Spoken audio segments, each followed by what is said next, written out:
Hello and welcome to the European Report. My name is Simon Barrett. I'm the presenter and the producer of this programme.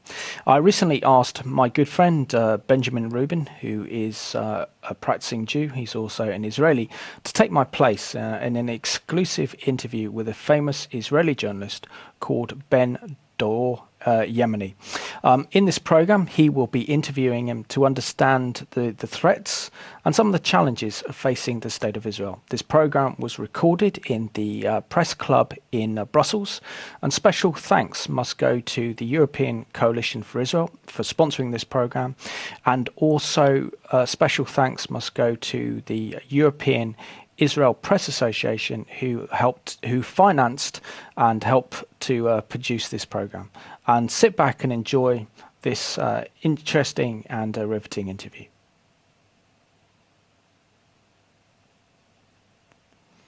That was a good one, but I can do it one more time. I'll do it one more time, yeah. But that was a good one, so. Yep.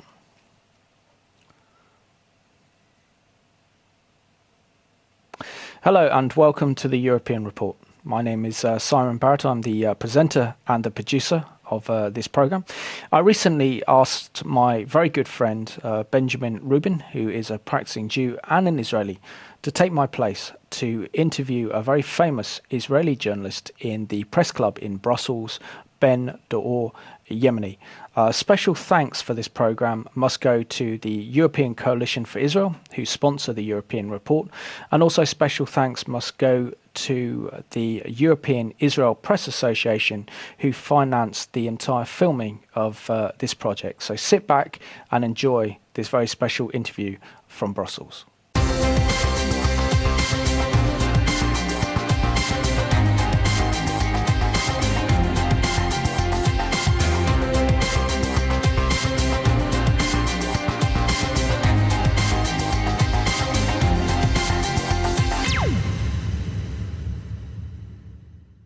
Hello and welcome to a special program of the European Report here from the heart of Europe, the Press Club in Brussels. My name is Benjamin Rubin and I will be standing in for Simon Barrett today, who unfortunately couldn't be with us. Some of you may know me already from the Middle East Report, where I'm a usual guest, but today I'm taking a different role.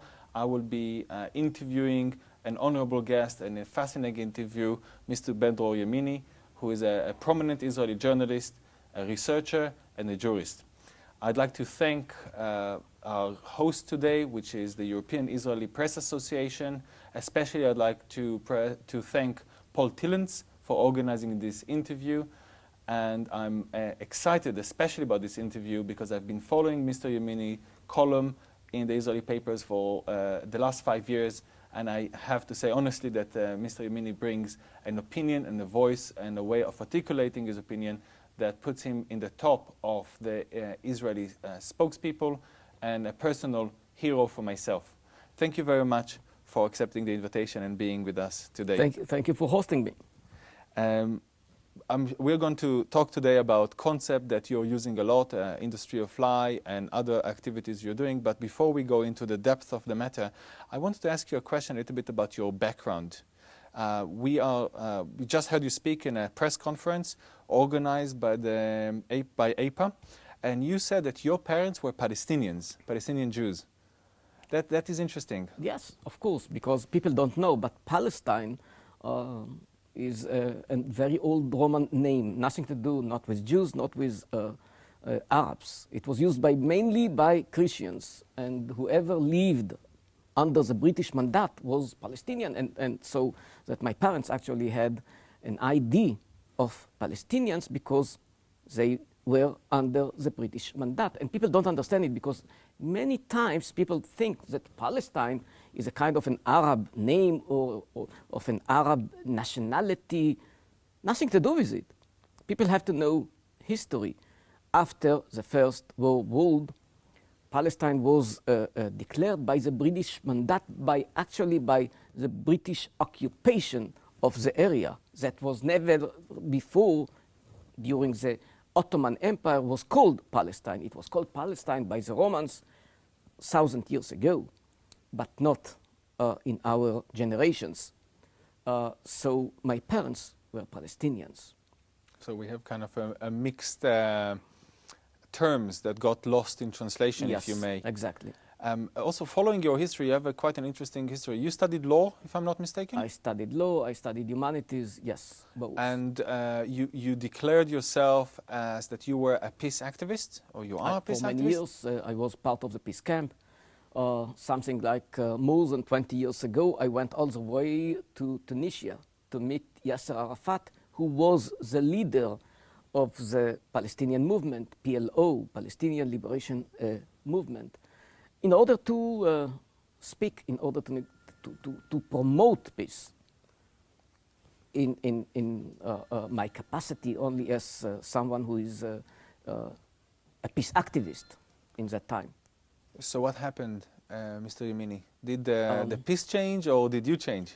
I mean, one of the problems of many intellectuals is that they are not confused by facts, and things happen. I'm a peace supporter. I'm pro-Palestinian. I'm pro-Israeli. I'm pro-peace. I did not change my mind, but things happened, and we have to face the reality. Unfortunately, too many people are ignoring the reality. People like to live in denial, and a lot of things happened since more than 20 years ago up to now. We had the Oslo process. You mean the Oslo peace process that started in 1994? Exactly, and agreements were signed by Israel and the Palestinians.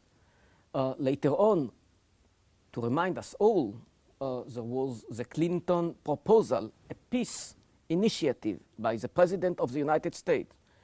2 states for 2 peoples.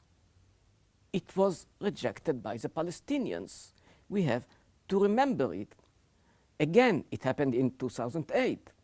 A peace proposal, 2 states for 2 peoples, by Ehud Olmert. It was rejected again by the leader of the Palestinians, Abu Mazen. We cannot forget it. We cannot forget it. And people sometimes, I have no idea why, but they tend to forget it. Actually, I guess that we are going to speak about the reasons why people ignore facts, why people speak about narratives, which mean many times lies, instead of to speak about reality and about the real facts, real history. I think your speciality and what makes you unique in your writing and your talking is your commitment to truth and to facts. And you bring a lot of facts into light that were perhaps not known. For example, I just been reading your column and a few weeks ago, maybe a couple of weeks ago, you wrote about an incident that happened not so far from here, not by Clinton in America. We are sitting here in Brussels and just in the neighboring state in Holland. You wrote about the story of Mahmet Sahin. I don't know if I'm pronouncing the name correctly. Correctly. Do you mind telling the viewers what was the story? We are speaking about a Turkish PhD student who interviewed some young people from his own community. Just it happened in one of the cities of Holland, and they told him that they admire Adolf Hitler, and they think that all Jews should be killed. Did they give any reason why? Because they don't like Jews. Nothing to do with Israel, nothing to do with the Middle East, nothing to do with, they don't like Jews. And he asks them a lot of questions. I have to drink, you know, just a minute. And he himself, as a Muslim, as a Turkish, he was amazed. And he decided that he must begin with a process of education, because they didn't understand even what they are saying. They hate Jews. They want to kill all the Jews. And he wanted to begin with the process of education, because he himself, as a decent human being, was amazed. And unfortunately, he received a lot of threats on his life, on his family life. And he had to run away from his neighborhood, from his city, and to be in a shelter for many days. It is very sad. I mean, it just the story is showing us that we are facing a real problem here in Europe. People are brainwashed. Why people had Jews? Why people had Muslims? Why people had Gypsies? People hate other groups because of a process of demonization, of brainwashing. And unfortunately, here in Europe, in the very democratic liberal society, brainwashing is working. A lot of people hate other groups because of brainwashing. I even noticed there that one of the interviewees, because your article links to a YouTube where it's all documented, Yes. Gives a reason. He says that the Jews should be killed because they are killing millions of Palestinians. Yeah, it's very interesting because what you're telling me, I gave a lecture in Berkeley, and a group of students came to demonstrate against me, against my lecture, against the invitation. And I went to speak with them because I really wanted to understand why they hate so much. And I asked them, you are claiming that Israel committing a genocide against the Palestinians. Can you tell me, please, what are you talking about? I mean, how many Palestinians were killed by Israel? And they told me, we think something like 6 million. I was amazed. Even the Palestinians don't claim that there are 6 million. I mean, it was a kind. I mean, they remember the number 6 million, which is very known because of the Holocaust. So they are totally confused. They have no idea what they're speaking about. Just to put things in proportion, it's part of my academic work, my research, to put things in proportion. Since the foundation of Israel up to now, we are speaking about more than 12 million people that were killed in the Muslim and Arab world.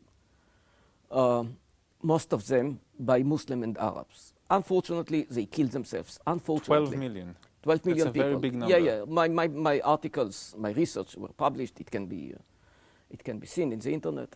Genocide that the Arab and Muslims are committing against themselves. And during all the history of Israel, something like altogether, we are speaking about, I'm speaking about the 48 Independence War, and later on, altogether we are speaking about something like 13,000 of Palestinians that were killed. 13. 13. Now, in all the Israeli control over the disputed territories, West Bank and Gaza, they are the territories that are under debate. We are speaking about less than 9,000 people that were killed. Just to put things from in 12 proportion, million to 9, and people are talking about the genocide. Yes, to put things in proportion, there is not any conflict with such a low number of fatalities. In any case, I mean, just look what's happening in Syria now. Just look what happened to the Palestinians in Jordan. How many were killed? Arabs against Arabs. Arabs against Palestinians, much more. Just to give the proportion, in car accidents, more people are killed than in the Israeli-Palestinian conflict. People just don't understand it, but they speak about a genocide. How can they speak about genocide? I mean, the life expectancy of Palestinians is one of the highest in the Arab world. Infant mortality among Palestinians is one of the lowest in the Arab world. But people ignore the facts. You know why they ignore the facts? Because we are facing an industry of lies. I actually wanted to ask you about the industry of lies, but I'm a born Israeli, but I'm dividing my time today between Israel and London. And in the last month, we've witnessed some violence, unprecedented violence, not in its scale, but in its uniqueness. We had a beheading in London just the other week, the stabbing in Paris, the riots in Sweden. And when I saw your report about Sahin Mahmet, I don't know, to me it made sense. And I actually think that the PhD student in Holland, he actually said that hatred leads to hatred. What do you think about the connection of this blind hatred that is sometimes directed toward locals, the Dutch, the British, the French, the Swedish, and the hatred of the Jews and the demonization of the Jews? I think many Europeans are living in denial. They are living in denial because they don't see the reality that is emerging here in Europe, in Brussels, in Malmo, in Stockholm, in London, in Bradford, in many other places. And the same way they don't see the realities that are happening just in the Muslim and Arab world. Let me tell you something. People ignore it. But every month, I'm not speaking about Syria, I'm speaking generally, just by global jihad, by terror of the global jihad, we are speaking about between 500 and 600 people that are killed, massacred. A month. A month. In Nigeria, in Somalia, in Dagestan, in Iraq, in Pakistan, people are killed. Now, it's Islamists who kill Muslims. They don't kill Europeans, they don't kill Israelis, they don't kill Americans, they kill their own people. They are totally ignored. Who cares about them? Now, look what is happening in Europe. It's very interesting. It's not the Muslims. Most Muslims in Europe and in other places are decent people, working people. We are speaking about groups of radicals that are taking over their own neighborhoods and their own communities. I'm not speaking about Muslims, I'm speaking about Islamists. And they are in a process of radicalizing the other people, the communities themselves. And this is the outcome, what happened in Holland. And the PhD student, Mehmet Sahin, he saw the process and he understood that it must be stopped. Now, why did it happen? It happened because of a lot of reasons, but people are connected only to Al Jazeera. They don't even watch the European channels.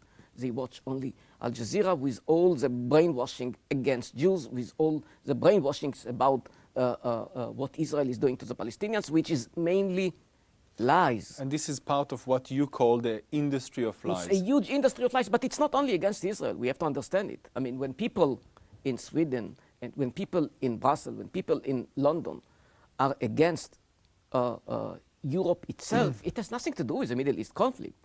It is because they import imams to many mosques and they brainwash the young generation. We have to face it. You cannot ignore it anymore. There was something very, very interesting that happened in Norway. A very nice kind of story. Most mosques are financed by the Gulf countries. In Norway, according to the law, if you want to accept a donation from a foreign country, you have to receive the confirmation of the government. Saudi Arabia wanted to donate money in order to build 2 big mosques in Norway. Now, it's a left-wing government in Norway. They said, we welcome the donation, but we have one condition. And I was shocked because it's very interesting. They said, you want to build a mosque and to give money? We are a very rich country. We don't really need your donation, but if you want to donate, welcome. But we have only one condition, a very simple one. And the condition is, we want to donate the same amount of money in order to build 2 churches in Saudi Arabia. Will you accept it? And this is documented? You can find it. Yes, of course, it is. Now, it's a wonderful story that, I mean, I told myself, wow, maybe they are beginning to open their eyes. Not because Muslims are inferior, the opposite. Because we should treat Muslims equally. If you have your own standards, we want it to be mutual. If you don't let us donate money in order to build churches in Saudi Arabia, how comes that you come to our country and ask to donate money? I mean, why do you think that you are allowed to do everything and we are not allowed? So, your industry, the concept of industry of life, by the way, is this your concept or is a concept you've adopted? No, It's strongly associated with you, that's for sure. Yeah, no, I mean, I think that I invented the term, the industry of lies, because that's what it is. I mean, so can you explain what is the industry of lie and give some examples? People, yeah, I mean, for example, the story of the refugees. Right now, there is a problem of the Palestinian refugees. I mean, they exist. I mean, I cannot deny that they do not exist, and many of them even suffer. They suffer, by the way, not in Israel, not under the occupation. They suffer, for example, in Lebanon. They suffer in Syria. They suffer in other places. But what people don't know is that, well, it's very nice to speak about the Palestinian refugees, but we are speaking about more than 42 million people that became refugees because of population exchange. They don't know that a bigger number of Jews were forced out from Arab and Muslim countries because of the same conflict. They don't know about so many massacres against Jews in Arab countries. They don't know about the expulsion, about the exodus. They don't know anything. When you single out the story of the Palestinians, it looks like, wow, a crime against humanity. Not at all. Not at all. This is, unfortunately, it happened in the 40s to so many millions. India, Pakistan, ethnic Germans, Poland, Ukraine, and so on. It is all published in my research. Now, the industry of lies is singling out only one story, which is the Palestinian story, and presenting it like the biggest crime of modern history. And you know what? I'm quoting now a very famous professor from the United States, John Mearsheimer. Unbelievably, he wrote this sentence, I'm quoting, biggest crime. I just asked him. What did I he have sent to him say? an email. Wait, dear Mr. Professor Mearsheimer, can you please explain me according to what parameters did you define it as one of the biggest crimes? Comparing to what? To Chechnya? Comparing to what? Comparing to Darfur? Comparing to Rwanda? Comparing to what? Can you please answer me? I mean, comparing to what happened to the Jews in Arab countries? How can you define it? Like, I have news for you. Many professors don't like to be challenged with facts. He just did not answer me. So the industry of lie that you're talking about, and we have viewers now watching us from Channel 7 in Finland, from Alpha Omega in Romania, from Revelation TV in the UK. This is something that effectively affects our lives here in Europe all the time. Europe is investing efforts with trying to resolve the problem in the Middle East, but if we don't really get the right information, we can't make the right decisions, can we? Yes, part of the problem is that many parties are involved in the Middle East conflict. Everybody wants to solve the problem, but nobody really knows the realities of the conflict. You mentioned the EU. The EU taxpayers are giving a lot of money, and you know who they give money to? It's just unbelievable. Please share with us. To NGOs that are supporting the right of return, which means, as they say it, not as I say it, the destruction of Israel. So the EU you Europeans, I'm talking to you now. You are Europeans. You are the taxpayers to the EU. Do you know what they do with your money? Do you know that with your money, textbooks are full of hatred against Jews and against the very existence of the State of Israel? Do you know that with your money, you taxpayers, NGOs that are supporting the destruction of Israel are receiving money on behalf of human rights? Unbelievable. I'm asking the official representatives of the EU many times, why do you give them the money? You know that they are striving to the destruction of Israel. How come that you donate the money? They said, no, we give money only to human rights projects. Yes, but the people and the NGO officially is supporting the right of return or the destruction of Israel. So how comes that you give them money? I don't receive good answers. Now, what is the problem and how it is connected to the problem here in Europe? So many people goodwill people want to appease the radicals. When you appease the radical, you only promote them, you only encourage them, you only create more radicals, and that's what they are doing. It is happening here. It is happening in the Middle East. We always want to appease. You know what? Enough. We know what happened in the appeasement of the 30s. We know that we have a new, sorry to say it, not in a nice way, we are speaking about a monster. The monster is not killing Jews and not Europeans. The monster right now is killing Muslims. Every day, every week, every month. Enough. And Enough. The violence is actually spreading now to the streets of From Europe. time to time, it's coming also to the street of Europe, because the same people that are demonstrating against Israel in the street of London are the same people who are beheading British soldiers. And they do the same in Paris, and they do the same in other cities. So how can we fight it? To face reality. I mean, I think there are many decent Muslims, moderate Muslims, working people Muslims.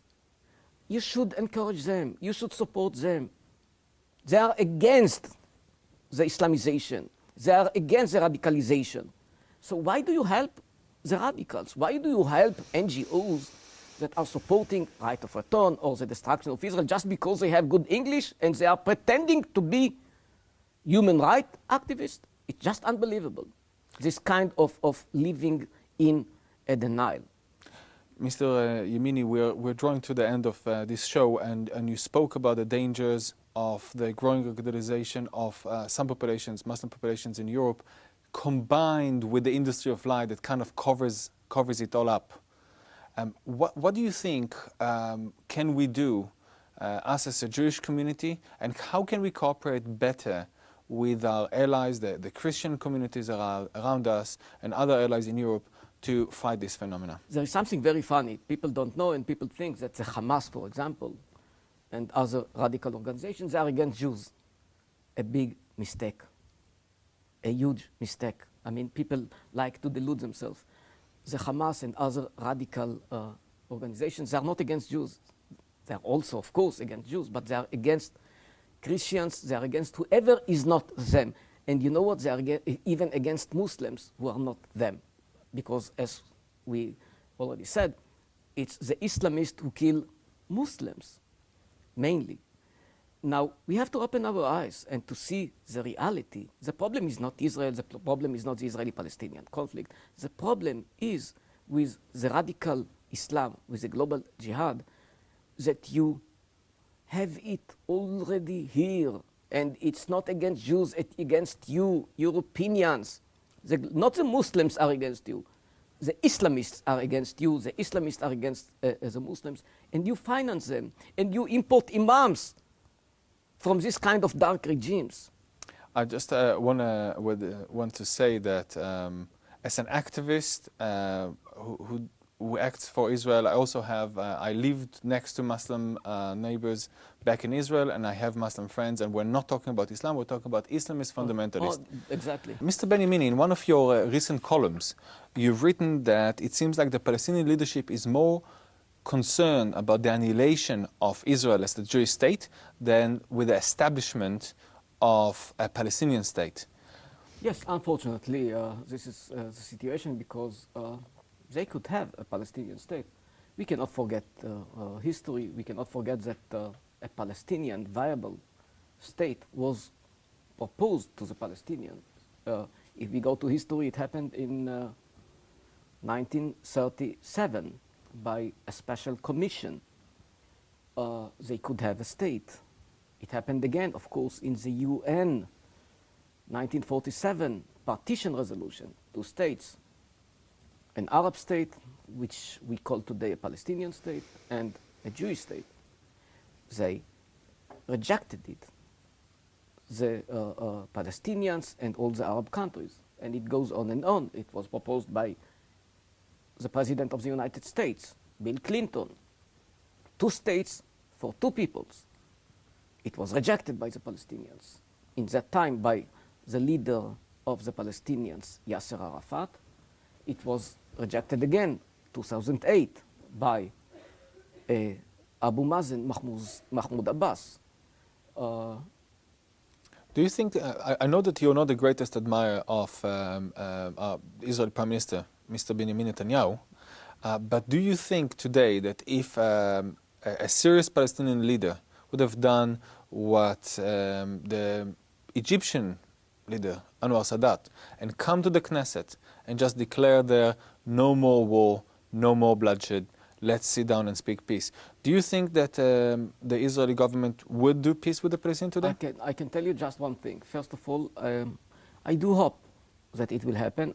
Unfortunately, I don't see something of that kind is happening according to what they teach in their textbooks, according to the money that they give, by the way, on the expense of the European taxpayers, the money that they give for hatred, the money that they give to the families of suicide bombers. I don't see it happening, but you know what? History full of surprises. And the moment that Palestinians, the leadership, will decide to go for the two states, for two peoples solution, a real solution, end of the months, I can tell you just one thing, that hundreds of thousands of Israelis will go out to the streets and ask for peace. To remind you, it happened before. It happened. I remember Israel is a democracy. Yeah. And hundreds of thousands. I'm not that old. I remember the parties, the peace parties of 1993. Most Israelis are part of the peace parties, which mean, yes, we want our independence. Yes, we want Israel to be a Jewish and democratic state. But it doesn't mean that we want to continue the Israeli control over the disputed territories forever. If they want independence, they will receive it. They will receive it. Unfortunately, I don't see it happening. And if it will happen, and if I will have to criticize the Prime Minister of Israel, I will do it. I have news for you. I do it now. Yeah, you do. You do. do. So, I mean, I don't have to wait to the future to see that the moment, some months ago, the moment that Abu Mazen said that he himself might give up his right of return to Safad, I immediately published an article. Let's go for it. It's a turning point. The only one problem was that it took him something like 12 hours before he retracted and said, no, I didn't mean it, I was misunderstood. Yeah.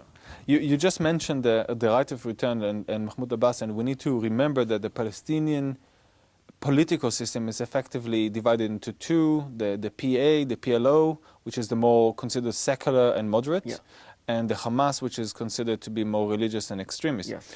Now, you mentioned the right of return. What is the right of return? Right of return, it means that people... I should say is the so-called right of return. The so-called, the so-called right of return. But we cannot forget, first of all, the background in order to understand what does it mean. Background is that many millions, as I said before, more than 42 million people were forced out of their homelands. And the question is, do they have the right to return to their homelands, the places where they were forced out from?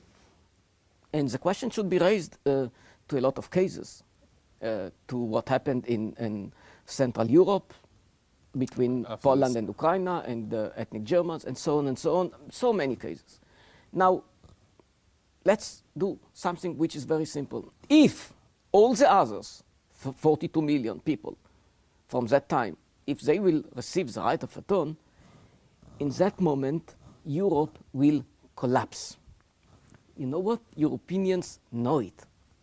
That's why only warmongers are asking for the right of return from Germany to Poland or to the Sudetenland, in Czech Republic. Now, so I don't want Israel to be singled out. I don't want the Palestinians to be singled out. I don't think that so many Jews that were forced out from Arab countries should receive the right of return to Yemen or to Iraq or to Egypt. You know what? I have news for you. We don't even want the right of return. We don't want the right of return. And you know what? The Palestinians deserve a statehood. They want self-determination. Let's go for it. But you cannot ask for the right of return to another state, which means Israel. Because if you ask for the right of return to Israel and not to Palestine, you do not mean peace. So effectively, the right of return is a cover-up. It's a cover-up, yeah. It's a synonym to the destruction of Israel. Let's put it on the table. It's a synonym. I mean, most decent people know it. Most people, decent people, but they support this kind of NGOs that support. I mean, this is the main question here in Europe when we are sitting here in Brussels. The main question is how comes that the EU is supporting NGOs that support the destruction of Israel? I mean, it's a question why they abuse the money of the taxpayers from Europe in order to promote radicalization and hatred and destruction. You know what? I cannot understand it. On a similar note, we said that the Palestinian political landscape is divided into PLO and Hamas. I found either explicit or implicit support to Hamas. Now, only a few years back, I actually took the Hamas covenant and read it cover to cover. And I was shocked to find that the Hamas has an article that Article 7, paragraph 17, yes, 7, yeah. that enshrines genocide in the Hamas covenant and talks about the annihilation of the Jewish people off the face of the earth. So basically they're saying it has nothing to do with the conflict in the Middle East, has nothing to do with prisoners, it has nothing to do with settlements, has nothing to do with war or occupation. They are saying that Jews are inherently evil and the world cannot be a better place before they are exterminated. And they go on saying, not in their covenant, but in their speeches, that Hamas is taking upon himself the responsibility of finishing off the job of what was started by the Nazis. When I was reading this, I was truly shocked. But one of the questions I get a lot is, isn't it just rhetoric, or do they really mean it? What do you think? We have the answer, unfortunately. We have the answer because we have to look what is happening in the Arab world, in the Muslim world. When they kill each other, they massacre each other. If you want the answer, just look at what is happening nowadays, every day, a massacre after massacre, day after day, in Syria. Look what is happening. Now, think that it was not Muslims against Muslims. That it was Muslims. You're referring, for example, to the 80,000 fatalities in the Syrian civil war? Just in the last 2 years. I mean, so if you ask a question, you cannot ignore the reality. And the reality, they fought each other, Iraq and Iran. They did it in Algeria in the 90s. To remind you, there was a civil war. 70,000. Nothing to do with Israel. It's something between 100,000 and 200,000. Now, imagine that the same kind of people will have the chance to kill Christians or Jews that they consider as enemies. Will they do it or not?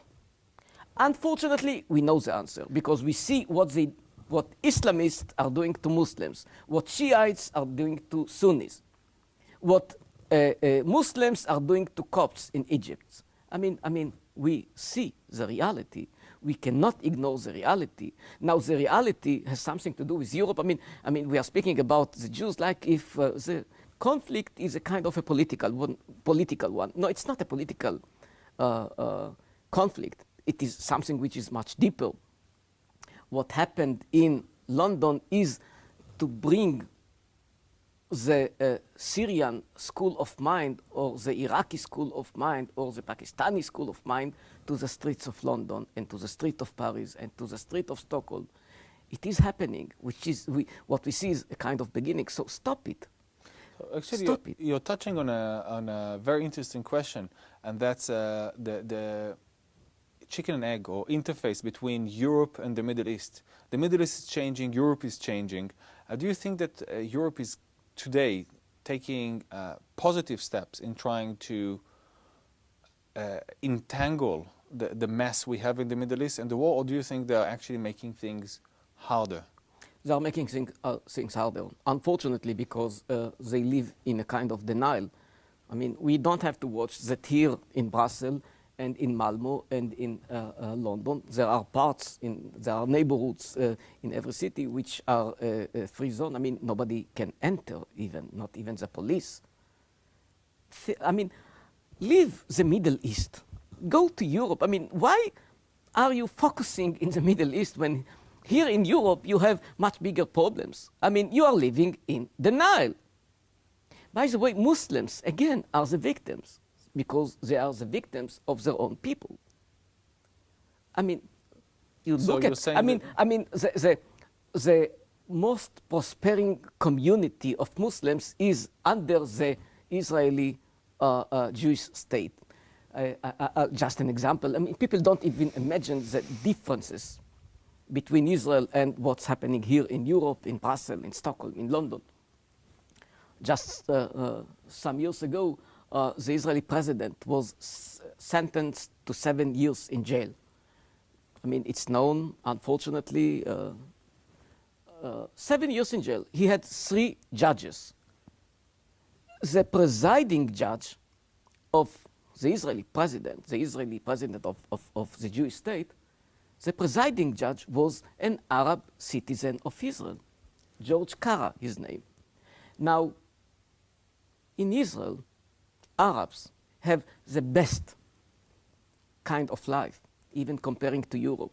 In Israel, they are prospering. In Israel, just 2 months ago, the winner of The Voice, which is, to those who don't know, The Voice is the most popular reality program. It's a singing, the winner show.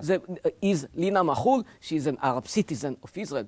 People just also don't there understand, was but they are speaking, you know what they are speaking about? They are speaking about the apartheid state Israel. They have no idea what is Israel. Yeah. They have no idea that Arabs can be my doctors, my lawyers, my judges. They don't understand the realities of Israel, and they speak about Israel. I wish Europe will treat the Muslims here as Israel is treating the Arabs in Israel. I pray, come to Israel in order to learn the lesson. I'm not saying that there is not any kind of discrimination. I'm not saying that we should not improve ourselves. I'm not saying that we are perfect, but one thing I'm sure about, we are much better than the Europeans. But the Europeans ignore it. You know why? Because the industry of lies is prevailing. Actually, you said your doctor is Arab. I actually use this when I'm attacked verbally, not physically, by people saying that Israel is an apartheid state. I just tell them that last time I've been to Israel, I got a scratch in my eye and I went to hospital to be treated. By the way, a religious Jewish Orthodox hospital, Shaarei Tzedek in Jerusalem, and I was treated by an Arab doctor. But I want to go back to what you were saying about the Muslims, the human rights organization, who are ignoring the real human rights victims in favor of not fictitious, but maybe not the main problem. I had the privilege to be involved with an activity with Amnesty International. Amnesty International invited the organization called MEMO, Middle East Online Monitor, and they invited them to speak in Amnesty International premises. What they didn't know, that MEMO was a signatory of support on Hamas's covenant. So Amnesty International, an organization that is dedicated for promoting human rights, invited an organization that signed for international genocide, that signs for women, oppression of women, of religious intolerance. And this is the funny situation that we are seeing here. When you make a lot of arguments about the Palestinian right of return and about discrimination, one may think that you're trying to claim that 2 wrongs make a right. No, I'm not. What I'm asking for is something which is very simple. Let us all adopt the same kind of standards. You know, I was challenged by a student after I gave a lecture in Berkeley. And he told me, it's very nice, whatever you presented to us with your comparisons about how many people were killed here, were killed there. And yes, we really see that Israel is not really killing Palestinians as it was argued. But, you know, we hold you for higher standards. So how can you compare? I told him, look, next to you, I see someone with a veil. What's your name, please? I asked, and she told me her name was Fatma. And I told him, look, I don't know where is Fatma coming from, maybe from Syria, maybe from Saudi Arabia, maybe from Pakistan. I have no idea. But when you are telling me that you hold me for higher standards, you know what you are telling her and some other Muslims that are in the audience? You tell them that you hold them for lower standards. You know what does it mean? It means racism. You know what? Enough. Enough. This kind of double standards is becoming more and more dangerous. By the way, when I compare Israel to other countries, I compare Israel not only to Muslim countries, I compare Israel, speaking about violations of human rights or death toll or fatalities. I compare Israel also to the United States and to NATO. And you know what's the outcome?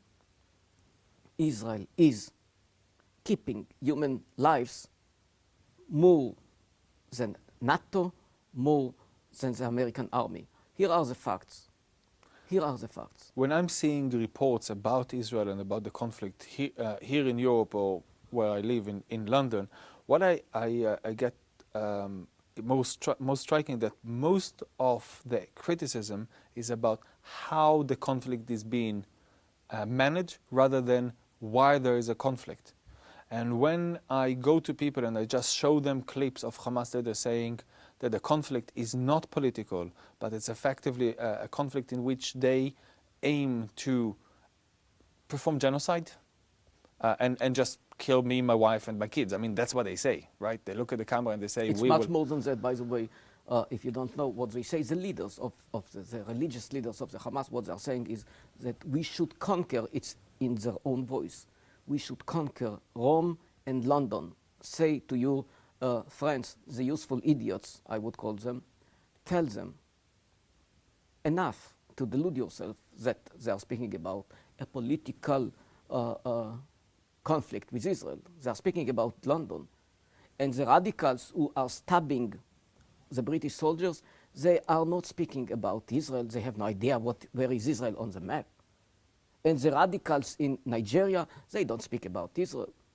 They speak about the West and the Western culture and the universal culture. So when I say that they hate us, they don't hate us because of what we do.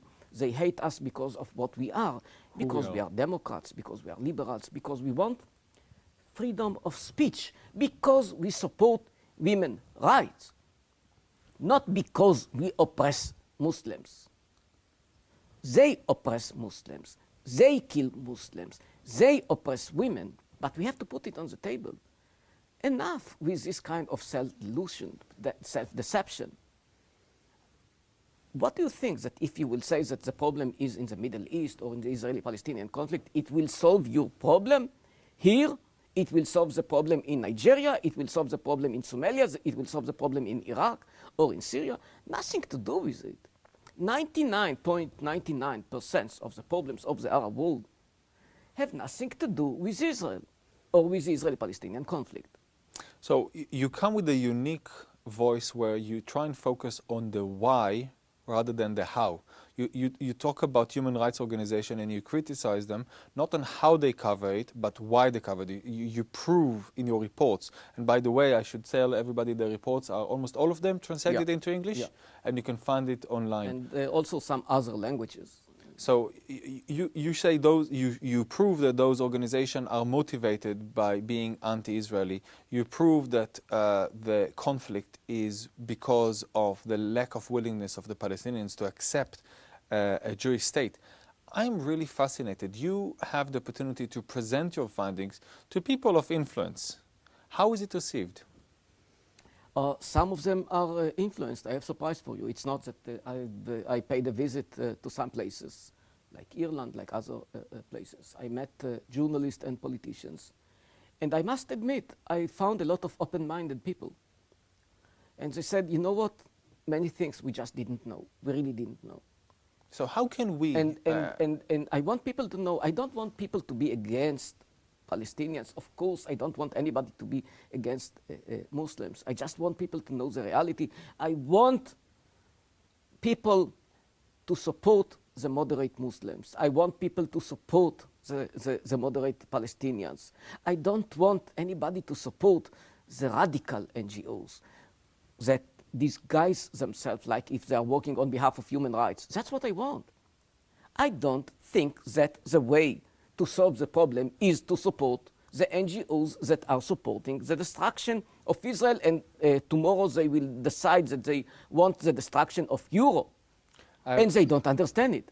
I have a funny story for you. I was participating in a demonstration in Covent Garden in London, and there was a Palestinian there. And we actually managed to get to some agreement between us until the BDS people came in the picture and just broke it off. They couldn't see that we actually come to an agreement between us. It was quite funny. Yeah, yeah. But I have to try and sum up this program. I have to say something about the BDS. BDS is the biggest deception of the free liberal democratic countries nowadays, because they are attracting. They speak wonderful English, and they present themselves as human rights activists. The BDS is not against the occupation. The BDS is not in favor of peace. The BDS, in their own voices, of their own leaders, is supporting the destruction of Israel. Listen to their voices. Do me a favor. I beg you. Just listen to what they say. Don't listen to me. They strive for the destruction of Israel. They are the Hamas people, but with a good English. That's what they are. They are the Al-Qaeda people with a very nice English. That's all. I'll have to try and bring it to a conclusion. We heard very informative information, very powerful things about a growing radicalization of society here, about seemingly human rights organizations that are effectively being anti-Israeli, disseminating anti-Israeli lies. And we can learn more, we can do more. Mr. Yemini's blogs are translated into English. You can Google them. I recommend it wholeheartedly that we would do so. I want to remark on your last comment about BDS being Hamas just in different colors. When I was active in Covent Garden, I challenged the BDS people to condemn Hamas.